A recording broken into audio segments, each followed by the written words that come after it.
তো হ্যালো বন্ধুরা, সৌমেন মিলিয়ে বাবা চ্যানেলে সবাইকে স্বাগত জানাই। তো আমি ছোটো একটা ব্লগ চ্যানেল খুলেছি, তো প্লিজ সেটা সবাই সাবস্ক্রাইব করে দেবে, লাইক করবে, কমেন্ট করবে, একটু শেয়ার করে দেবে, একটু সাপোর্ট করবে প্লিজ। তো দেখতে পাচ্ছি এখানে সকাল থেকে বৃষ্টি শুরু হয়েছে, আর তারপরে এখন টিপ টিপ টিপ টিপ করে বৃষ্টি, মাঠের দিক দিয়ে পুরো জল ভর্তি হয়ে গেছে।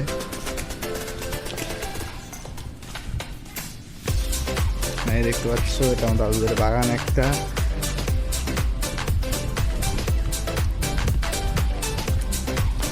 দেখতে পাচ্ছ মাঠে বৃষ্টি হয়েছে সারাদিন ধরে, অনেকদিন ধরে বৃষ্টি, প্রায় জল ভর্তি হয়ে গেছে। আর ওই দেখা যাচ্ছে ওটা হচ্ছে আমাদের লজ। বন্ধুরা ফার্স্ট বলো চাই, ফার্স্ট ব্লগটা একটু না বলা, প্লিজ সাপোর্ট করে দেবে। আর মনে হচ্ছে